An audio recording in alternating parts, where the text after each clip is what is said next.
افضل جهاز تاتش، افضل جهاز بيتفصل، افضل جهاز في اي حاجه. ليه بقى افضل جهاز؟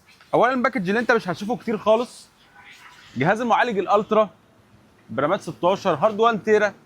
جهاز يعتبر جديد. انا اوريك الباكج لاول مره. بتفتح كده الكرتونه تلاقي كل التفاصيل اللي انت عايزها، من اول الكرتونه لحتى القطعه اللي بتيجي مع الجهاز بالشكل ده. تفتح تلاقي افضل جهاز 2 ان 1 ممكن تستخدمه ايا كان درجه لونه. سيبك بس من التفاصيل دلوقتي، سيبك من الامكانيات، والله هحكيها لك كلها. بس انا عايزك بس تركز كده في اللون ده. اللي بتقول عليه اسمه الريفر لايت.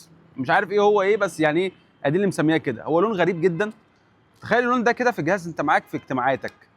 معدن، جهاز تفاصيله حلوه قوي زي ما قلت لك، معالج الالترا رامات 16 7 350 ديتاتشبل. جهاز بيتفصل، خامات تصنيع مفصلات حلوه قوي. ركز بس كده حتى في اللون، ركز حتى كمان في شكل المفصلات لونها مختلف وباين قد ايه جهاز عملي فعلا تعتمد عليه. جهاز لسه جديد، كاميرا اماميه بقى وكاميرا خلفيه، وهتاخد بقى المايكات الكتير عشان نويز كانسليشن.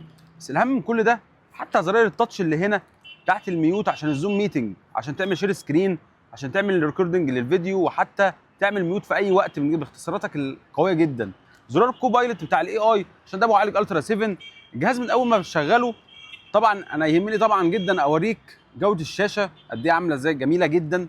طبعا جهاز تقدر تفصله كده بكل سهوله، تقدر تركبه. بس انا خليني كده اوريك برده شكل وجمال الكيبورد. الموضوع مكمل معانا حتى في تفاصيل الكيبورد. بالك كده من التفاصيل ده، في المفروض يبقى فيه هنا قلم ماجنتيك. القلم مش موجود، بس حتى القلم موجود جديد الوحيد في مصر.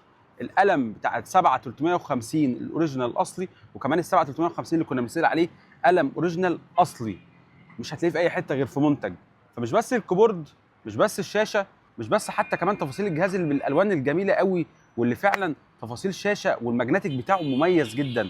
حتى لو انت باين معاك هنا كده كمان الباك لايت للكيبورد عامله ازاي، من اول كل التفاصيل كلها للفريم زيرو فريم، الشاشه الانفينيتي، شاشه تاتش تعتمد عليها، القلم موجود جديد. شكل الكيبورد عامل ازاي؟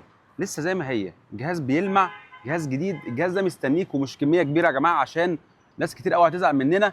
كميه للاسف على قد ما نقدر. ده جهاز لسه يعتبر موديل السنه، جهاز لسه في الضمان، جهاز تفاصيل كتير قوي هحكي لك عليها في فيديو مفصل. فطبعا لازم تتابعنا على اليوتيوب عشان كل التفاصيل دي كلها بالتفصيل هتلاقيها موجوده في فيديو مراجعه كامل للجهاز. هسيب لك لينك الفيديو في الكومنتات، روح بص عليه الاول